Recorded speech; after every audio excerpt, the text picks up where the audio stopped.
Hi, ADN students. So I apologize for it being a little bit late, but I figure most of you guys are probably up still. So you may be getting alerts that I've been entering grades in, and I just wanted to reiterate the syllabus and kind of give you an idea of maybe where I came up with some of your numbers. So I do want to remind you that when we are doing your grades, cardiovascular is 1/3 of your grade. So the way that we do this, your exams comprise 80%, so each exam is going to be 40% of your grade. Your quizzes are 10%, and then your case studies are also 10%.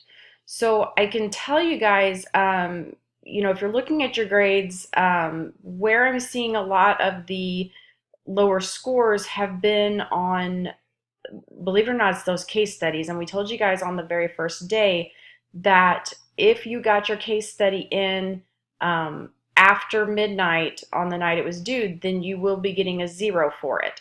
So if you see a lower score on the case studies than you were expecting, that's probably where those numbers came from.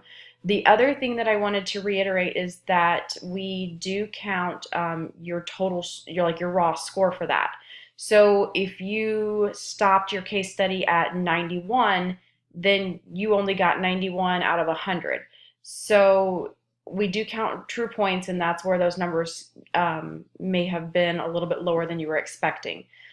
As for the quizzes, I want to reiterate the quizzes. I do not drop quizzes. I have said that the entire time. What I did offer you guys was that discussion board. So that discussion board will make quiz number 9. So instead of 80 points, your quiz score should be out of 90. And so my hope was that you would complete the discussion board and get a 10 out of 10.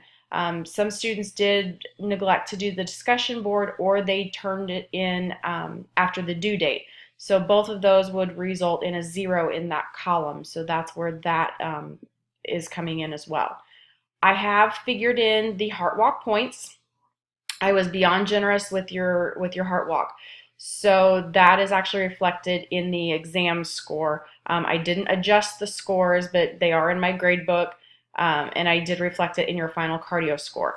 So I do want to just kind of give you a little bit of peace of mind going forward that if you didn't score above a 78% in cardio, it's not the end of the world, okay?